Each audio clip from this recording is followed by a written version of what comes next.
ఉన్న బంగారాన్ని విడిపించి ఆ రోజు ఆన్లైన్ రేటుకే మేము కొంటాం. Sharma gold company. నమస్తే, వెల్కమ్ టు సుమన్ టీవీ. నేను మీ యామ్ని. ప్రస్తుతం మనతో ఉన్నారు ప్రముఖ ఆధ్యాత్మికవేత్త, ప్రముఖ జ్యోతిష వాస్తు పండితులు సుభాష్ శర్మ గారు ఉన్నారు. గురుగారితో మాట్లాడి మనకున్న సందేహాలను అడిగి తెలుసుకుందాం. నమస్కారం గురుగారు. శ్రీమాత్రే నమః. గురుగారు, మనం గత వీడియోలో చూసుకున్నట్లయితే కొన్ని నక్షత్రాల గురించి, అలానే వాళ్ళ స్వభావం గురించి తెలియజేశారు కదండి.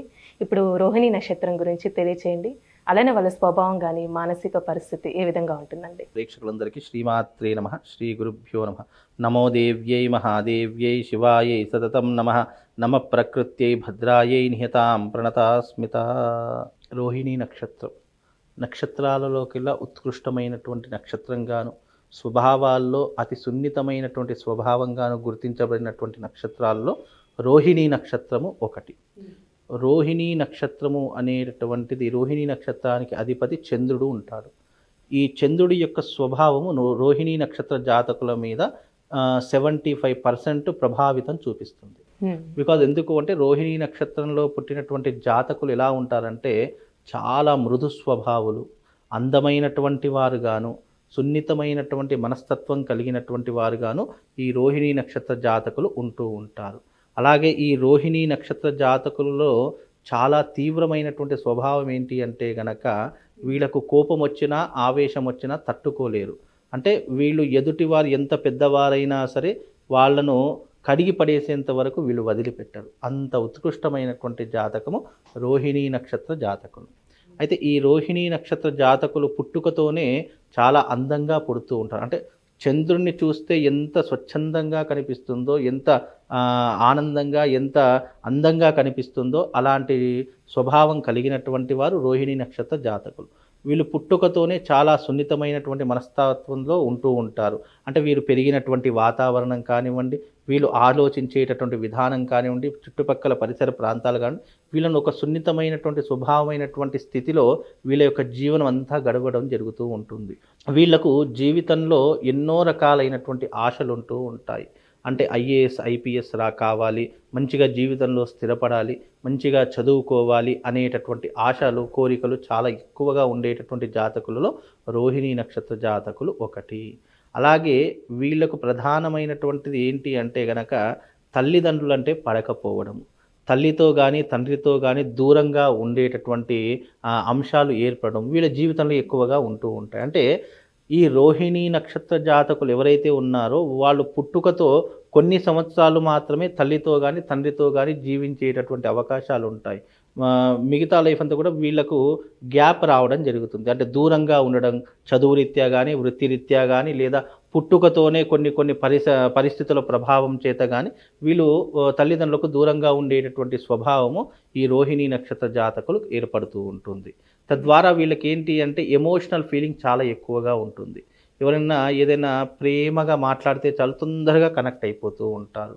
ఎక్కువగా వీళ్ళు కేరింగ్ అనేటటువంటి విషయాల్లో చాలా జాగ్రత్తగా ఉంటూ ఉంటారు. అంటే రోహిణీ నక్షత్ర జాతకులు పురుషుడైనా స్త్రీ అయినా, మగవాడైనా ఆడవాళ్ళైనా ఎవరైనా కేరింగ్ ఎక్కువగా తీసుకుంటున్నారు అని అంటే వాళ్ళ మీద విపరీతమైనటువంటి ప్రేమను పెంచేసుకుంటూ ఉంటారు. వీళ్ళే నా జీవిత భాగస్వామి అయితే బాగుంటుంది అనేటటువంటి ఆలోచన శైలి వరకు వెళ్ళిపోతూ ఉంటారు. తద్వారా వీళ్ళకు జీవితంలో కేరింగ్ అనేటటువంటిది, ప్రేమ అనేటటువంటిది, మాట్లాడేటటువంటి వారు సున్నితంగా ఉండి ఏదైనా కేరింగ్ తీసుకునేటటువంటి వాళ్ళని వీళ్ళు తొందరగా ఇష్టపడుతూ ఉంటారు. అలానండి, ఇప్పుడు వివాహాన్ని విషయానికి వస్తే ఈ నక్షత్రంలో జన్మించిన వాళ్ళకి ఏ నక్షత్రం వాళ్ళతో సెట్ అయిద్దండి అసలు? అయితే వివాహంలో గనక చూసుకున్నట్టయితే వీళ్ళకు శుభతారలు, అశుభతారల్ని 2 రకాలైనటువంటి విధానాలు ఉంటాయి. అయితే దీంట్లో ముఖ్యంగా చెప్పుకోవాలి అంటే గనక వీళ్లకు అదృష్టంగా భావించేటటువంటి తారలు కొన్ని నక్షత్రాలు ఉన్నాయి. అందులో వీళ్ళకు జీవితంలో వీళ్ళు ఏదైనా పెళ్లి చేసుకోవాలనుకున్నా, వీళ్ళు ఎవరితో స్నేహం చేయాలనుకున్నా, ఎలాంటి నక్షత్రాలతో స్నేహం చేయాలంటే మృగశిర నక్షత్రంతో స్నేహబంధం పెంచుకోవచ్చు. అలాగే మృగశిర నక్షత్రం ఉన్నటువంటి వాళ్ళతో వివాహం చేసుకోవచ్చు. అలాగే ఎవరైనా సరే అమ్మ.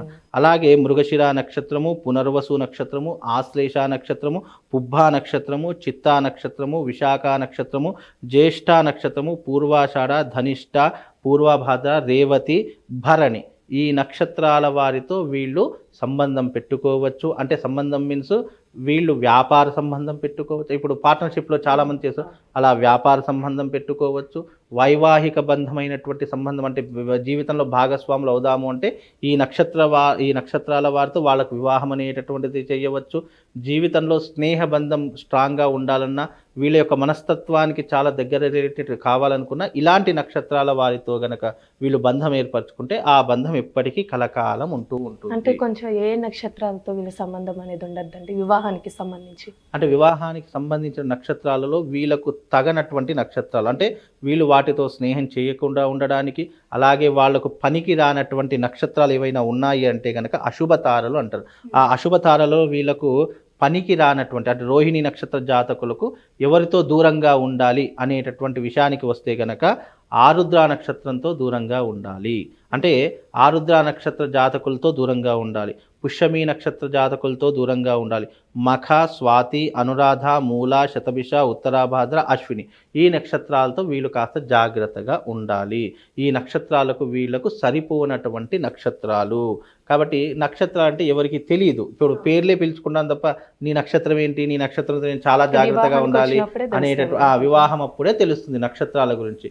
కనుక ఒక వ్యక్తి యొక్క మానసిక స్వభావం తెలుసుకోవాలంటే అతని నక్షత్రం తెలిస్తే అతని యొక్క స్వభావం ఎలాంటిది, ఇతను నాకు జీవితంలో పనికొస్తాడా లేదా. ఇప్పుడు చాలామంది స్వార్థం కోసం స్నేహం చేసే వాళ్ళు ఎక్కువగా ఉన్నారు.